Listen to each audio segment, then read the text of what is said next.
नमो भगवते वासुदेवाय नमः। क्या आप जानते हैं कि वर्ष में एक ऐसी पावन एकादशी भी आती है जो मनुष्य के जीवन के सबसे बड़े से बड़े पापों को भी धोने की शक्ति रखती है। ऐसी एकादशी जिसका नाम सुनते ही देवता भी प्रसन्न हो जाते हैं और जिसके व्रत से भूत प्रेत पितरी दोष और अनजाने में किए गए पाप भी समाप्त हो जाते हैं। इस दिव्य एकादशी का नाम है पाप मोचनीय एकादशी। कहा जाता है कि जो भक्त श्रद्धा से इस एकादशी की कथा सुन लेता है उसे 1000 गोदान के बराबर पुण्य प्राप्त होता है और भगवान श्री कृष्ण की विशेष कृपा भी उसके जीवन पर बरसने लगती है। लेकिन क्या आपने कभी सोचा है कि इस एकादशी का नाम पाप मोचनी ही क्यों पड़ा? कौन सी ऐसी अद्भुत घटना हुई थी जिसने एक महान तपस्वी और एक अप्सरा दोनों को ही पाप से मुक्त कर दिया? आइए अब इस रहस्यमयी और अद्भुत कथा में प्रवेश करते हैं। जरा अपनी आंखें बंद करके मन में एक दिव्य दृश्य की कल्पना कीजिए। कल्पना कीजिए इंद्रप्रस्थ के उस भव्य राजमहल की जहां धर्मराज महाराज युधिष्ठिर अपने सिंहासन पर विराजमान हैं। महल के स्तंभ स्वर्ण से दमक रहे हैं। वातावरण में वेद मंत्रों की मधुर ध्वनि गूंज रही है और चारों ओर पांडवों का तेज फैल रहा है। उसी समय महल में एक दिव्य प्रकाश प्रकट होता है और वो कोई साधारण अतिथि नहीं बल्कि स्वयं भगवान श्री कृष्ण है जो अपने प्रिय मित्र और भक्त युधिष्ठिर महाराज से मिलने पधारे हैं।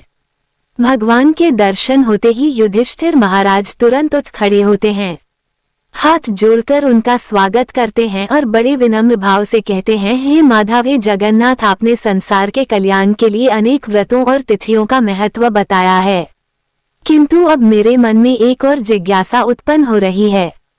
क्या है वह जिज्ञासा? आइए हम सब भी सुनते हैं। एक बार युधिष्ठिर महाराज ने भगवान श्री कृष्ण से पूछा, हे माधव, फाल्गुन शुक्ल पक्ष की आमल की एकादशी का महात्म्य मैंने सुना। अब चैत्र कृष्ण पक्ष की एकादशी का क्या नाम है, ये बताने की कृपा कीजिए। तब भगवान श्री कृष्ण बोले, हे राजन सुनो, मैं इस विषय में एक पाप नाशक उपाख्यान का वर्णन करूंगा जिसे चक्रवर्ती नरेश मांधाता के पूछने पर एक समय महर्षि लोमश ने कहा था, तुम भी इसे ध्यानपूर्वक सुनो।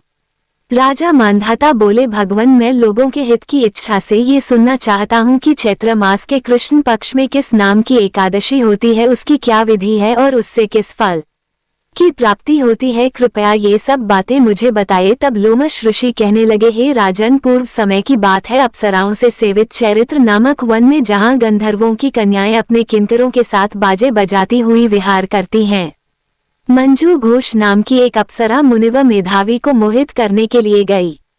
वे महर्षि उसी वन में रहकर ब्रह्मचर्य का पालन करते थे।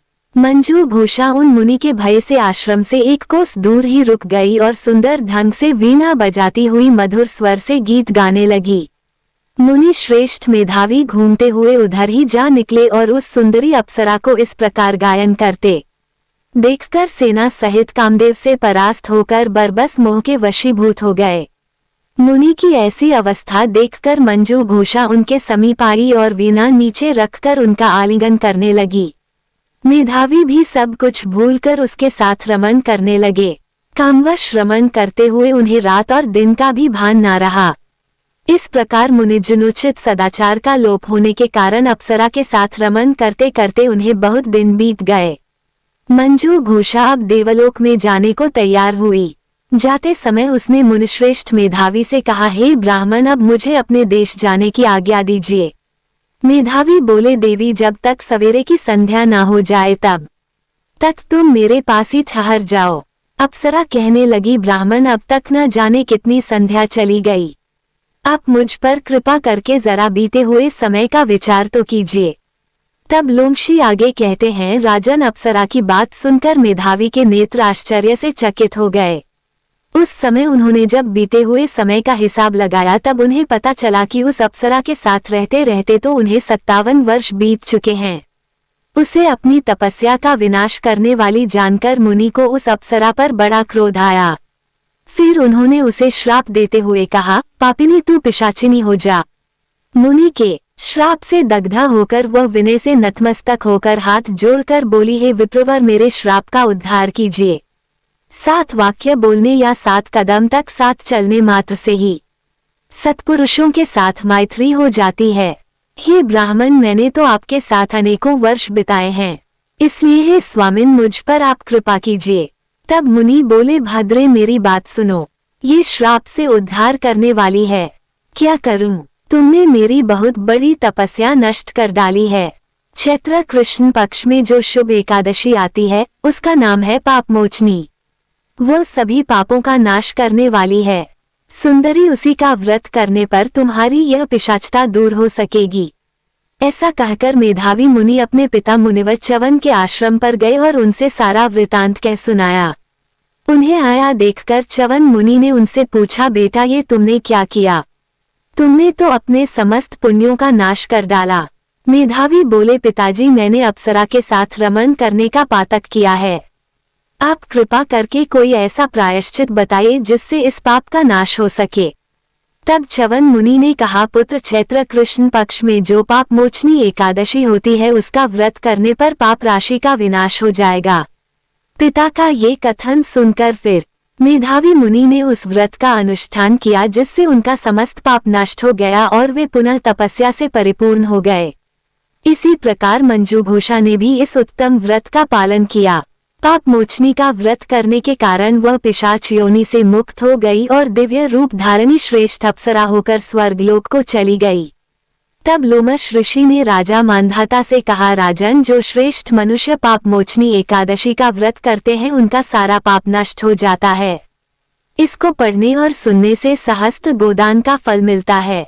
ब्रह्म हत्या, स्वर्ण की चोरी, सुरापान और गुरु पत्नी गमन करने वाले महापात की भी इस व्रत के करने मात्र से पाप मुक्त हो जाते हैं। यह व्रत बहुत ही पुण्यमय है।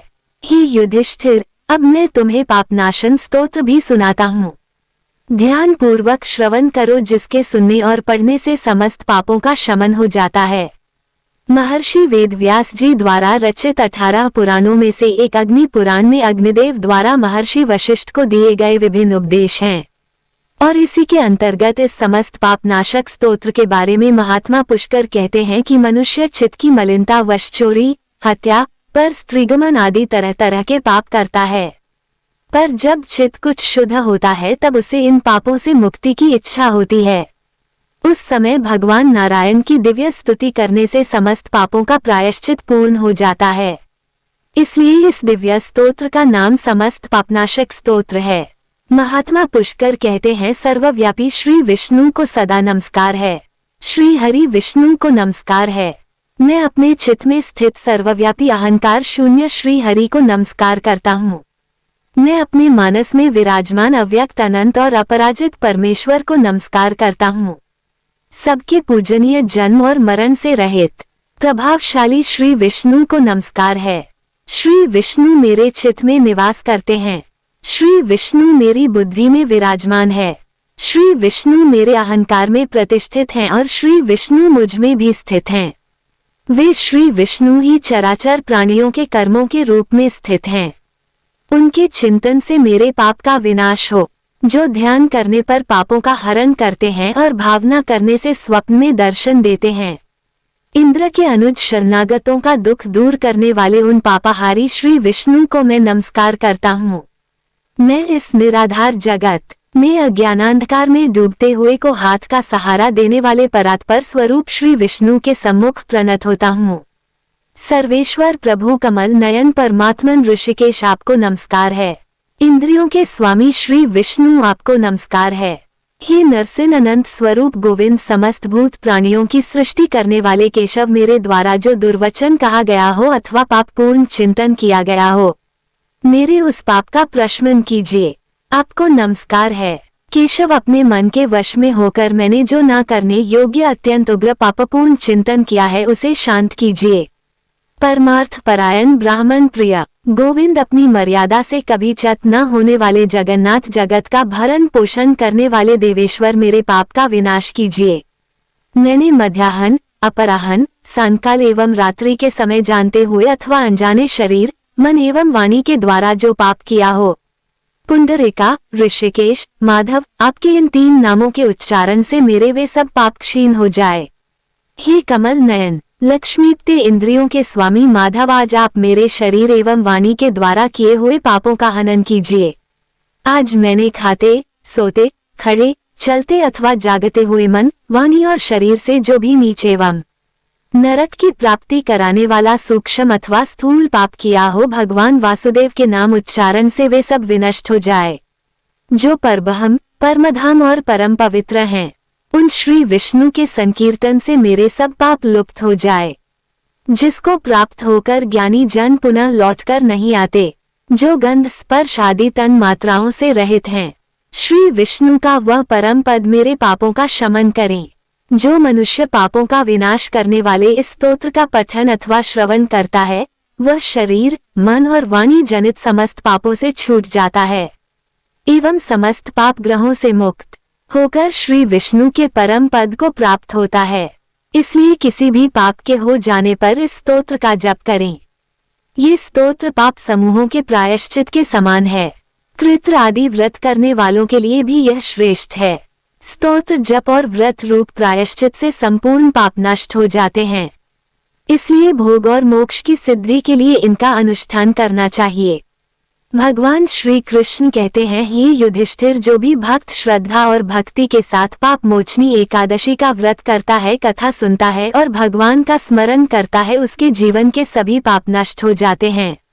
उसके ऊपर भूत प्रेत, नकारात्मक शक्तियों या अन्य किसी भी प्रकार की बाधा का प्रभाव नहीं रहता। इसलिए कहा गया है कि पाप मोचनी एकादशी केवल एक व्रत ही नहीं बल्कि आत्मा को भी शुद्ध करने का एक दिव्य अवसर है, क्योंकि बिना एकादशी किए किसी भी व्यक्ति को उसके अगले पिछले जन्मों के पापों से मुक्ति संभव नहीं है। और जो भक्त एकादशी व्रत का पालन करता है, उसे अंत में वैकुंठ लोक की प्राप्ति भी होती है और वह जन्म मरण के चक्र से भी मुक्त हो जाता है।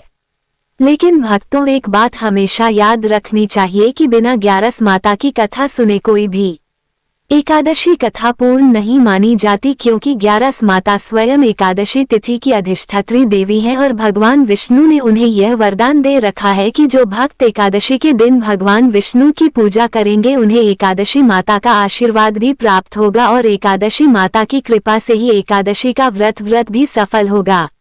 इसलिए अब हम सब श्रद्धा और भक्ति के साथ 11 माता की पावन कथा का भी अवश्य श्रवण करेंगे, ताकि इस पावन एकादशी व्रत का पूर्ण फल हमें प्राप्त हो सके।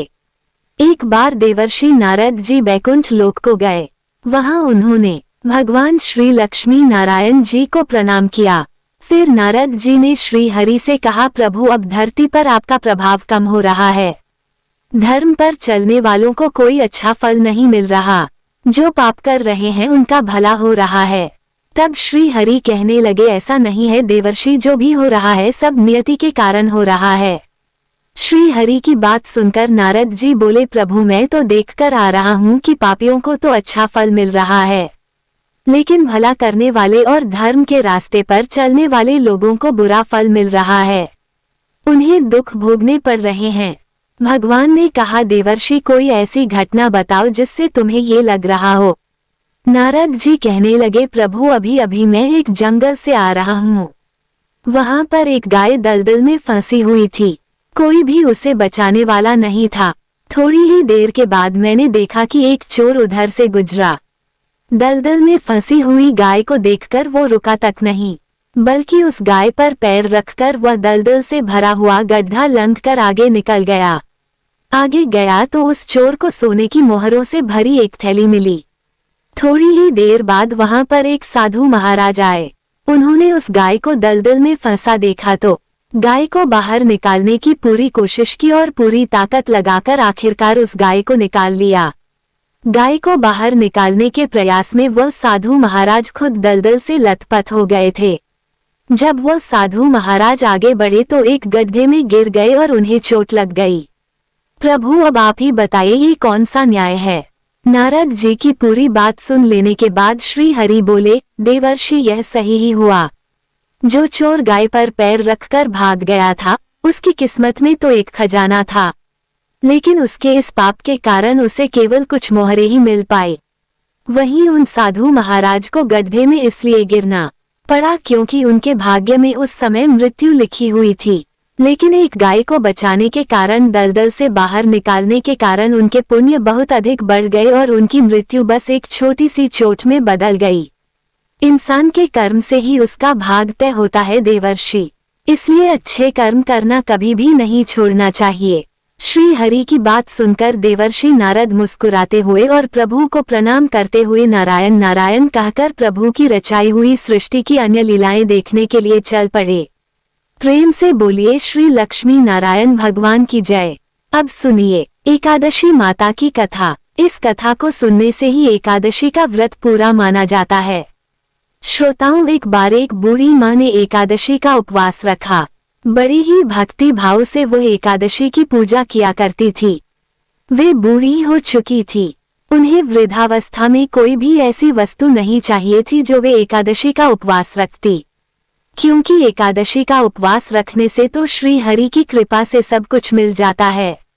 वो बूढ़ी माँ तो अपने बच्चों के लिए, अपने परिवार की सुख सुविधा के लिए इतना कठिन व्रत रखती थी। वे दिन भर तो बड़ा कठिन मन करके और अपनी प्यास को किसी तरह से रोके रही, क्योंकि एकादशी के व्रत में वह जल की एक बूंद भी ग्रहण नहीं करती थी। द्वादशी को ही जल पीकर वह अपने व्रत का पालना किया करती थी। दिन भर उन्होंने किसी प्रकार अपने मन को संयमित रखा, पूजा पाठ की, व्रत की कथा पढ़ी सुनी और फिर पंडित जी को मिट्टी के एक पात्र में भरकर पानी और मौसमी फल दान में दिए।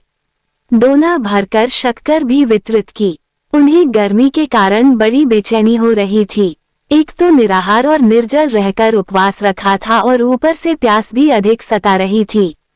इस कारण उन्होंने सोचा कि चलो पानी में बैठूं, शायद थोड़ी शांति मिले। ये सोचकर वह पानी में बैठी रही।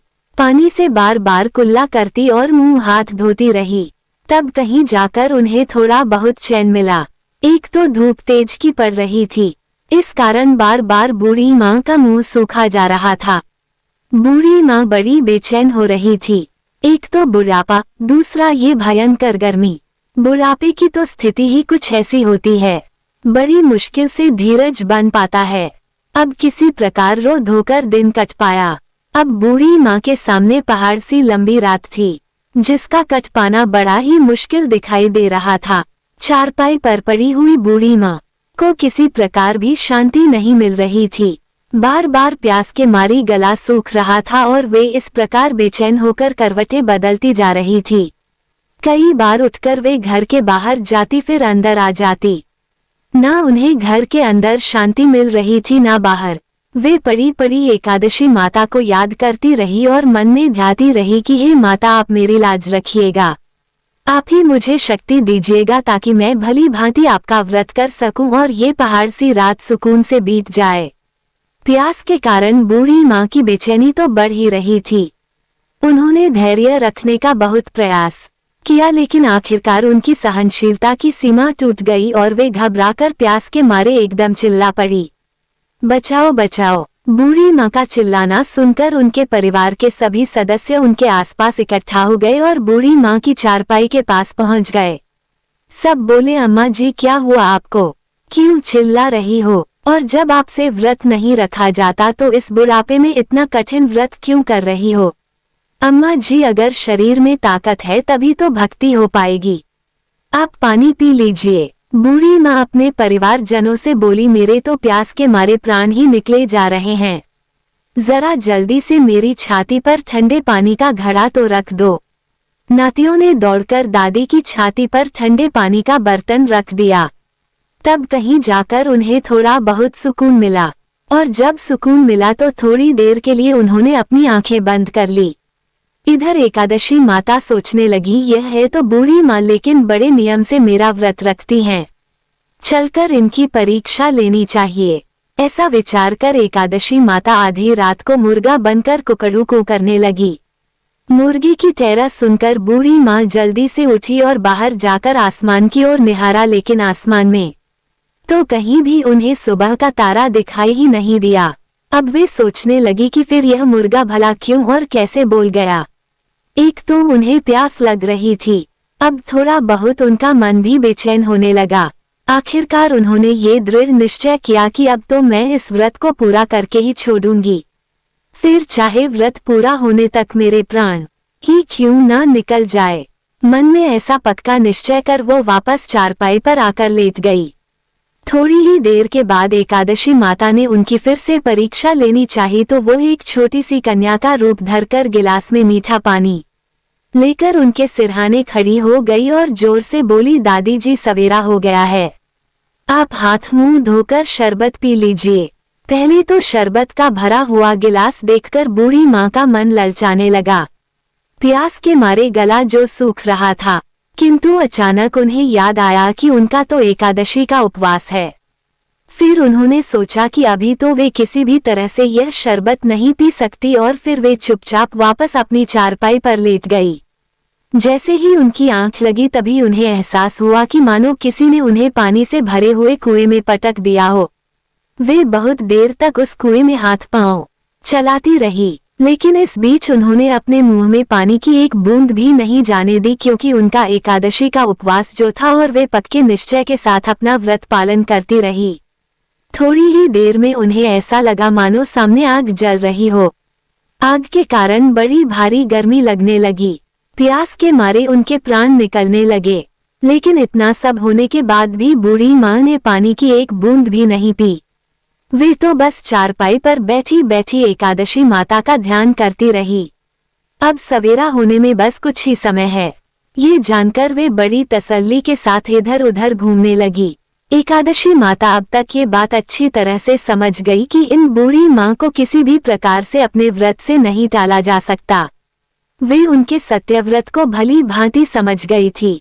अब सवेरा हो गया तो बूढ़ी माँ ने स्नान किया, भगवान श्री हरि का पूजन किया, फिर एकादशी माता की कथा सुनी, ब्राह्मणों को दक्षिणा देकर भोजन कराया। तब कहीं जाकर उन्होंने जल ग्रहण किया। कन्याओं को भोजन कराने के बाद बूढ़ी माँ ने फिर स्वयं भोजन किया और उस श्रेष्ठ व्रत के प्रभाव से बूढ़ी अम्मा की आयु में वृद्धि हो गई। उनकी आयु बढ़ गई, उनका घर परिवार हरा भरा हो गया। अब उनके घर में किसी भी चीज का कोई अभाव नहीं रहा। उनका घर हर प्रकार के सुख साधनों से भर गया। नाती नातिन से उनका घर भर गया और वे उसी दिन से 12 महीने की एकादशी का व्रत करने लगी। एकादशी माता के व्रत के पुण्य प्रताप से इस संसार में हर प्रकार के सुख भोगकर वो बूढ़ी माँ अंत में भगवान श्री हरि के धाम को चली गई। जैसे एकादशी माता ने उन बूढ़ी माँ को और उनके परिवार को हरा भरा किया, वैसे ही ये एकादशी माता हम सभी की मनोकामनाएं पूर्ण कीजिएगा। प्रेम से बोलिए श्री लक्ष्मीनारायण भगवान की जय। एकादशी माता की जय।